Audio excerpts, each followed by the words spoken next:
Hi అండి, నమస్తే. Welcome back to Lucky Blogs and kitchen.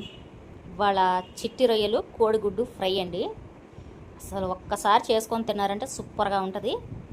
దీనిలోనికి అల్లం, వెల్లుల్లి, పచ్చిమిర్చి, ఉల్లిపాయలు ఇవన్నీ కూడా రోట్లో వేసేసుకుని చక్కగా కచ్చాపచ్చాగా దంచేసుకుంటున్నామండి. మరీ మెత్తగా పేస్ట్ అవ్వాల్సిన పని లేదు.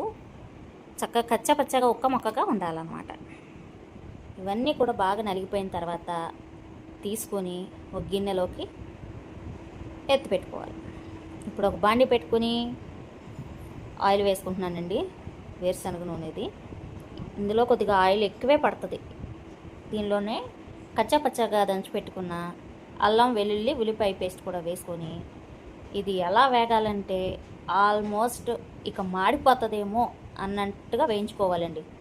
లేదంటే ఉల్లిపాయ వాసన పచ్చిగా ఉంటుంది, అది బాగుండదు. ఇదిగో చూసారా, ఆల్మోస్ట్ మాడిపోతుందేమో అన్నంత అడుగు అంటుతుందన్నమాట. ఇప్పుడు ఇందులోనే ఒక గుప్పెడు కరివేపాకు ఎంత వేసుకుంటే ఈ కర్రీ అంత బాగుంటుంది. ఫ్రై లాగానూ ఉంటుంది, కర్రీ లాగానూ ఉంటుంది. మీకు రైస్లోకి సూపర్గా అయితే ఉంటుంది.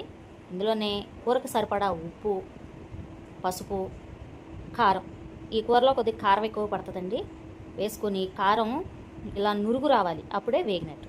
ఇందులో నీట్గా కడిగి పెట్టుకున్న చిట్టి రొయ్యలు ఉప్పేసి బాగా కడిగానండి. 7-8 సార్లు కడిగితే ఇలా నీట్గా వచ్చింది. ఇవి కూడా వేసుకొని దీని మీద మూత పెట్టుకోకూడదు. మూత లేకుండానే ఇలా వాటర్ అంతా బయటకు వచ్చింది చూసారా, మూత పెడితే కూర అంతా జ్యూస్ లాగా అయిపోతుందండి. ఫ్రై కదా మనకు కావాల్సింది. ఇప్పుడు ఇందులోనే కొట్టి పెట్టుకున్నాను నేను ఒక గిన్నెలోకి. గుడ్లు కూడా వేసేసుకొని వేయంగానే మొత్తం కలపకూడదు, ఇలా ఆపి కలుపుతూ ఉంటే అక్కడక్కడ మనకి గుడ్డు టేస్ట్ కూడా తెలుస్తుందండి. లేదంటే మొత్తం రొయ్యలతో పాటు కలిసిపోతుంది అనమాట. ఇలా చక్కగా వేయించుకోవాలి. ఆయిల్ పైకి వచ్చిన తర్వాత దాల్చిన చెక్క, లవంగ, యాలక్కాయలు ఇక ఈ 3 అనండి. అలా కూడా కచ్చపచ్చగా దంచేసుకున్నాను. ఇందులో వేసుకొని బాగా వేయించుకొని కొత్తిమీర కూడా వేసుకోవాలి. గుడ్డు వేసిన తర్వాత నురుగులాగా అలా ఆయిల్ పైకి వచ్చేయాలండి, అప్పుడే గుడ్డు వేగినట్టు అనమాట.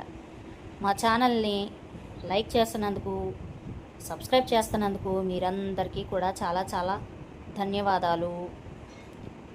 ఈ రెసిపీ తప్పకుండా ట్రై చేయండి, రొయ్యల ఎగురు. ఓకేనా? Thank you.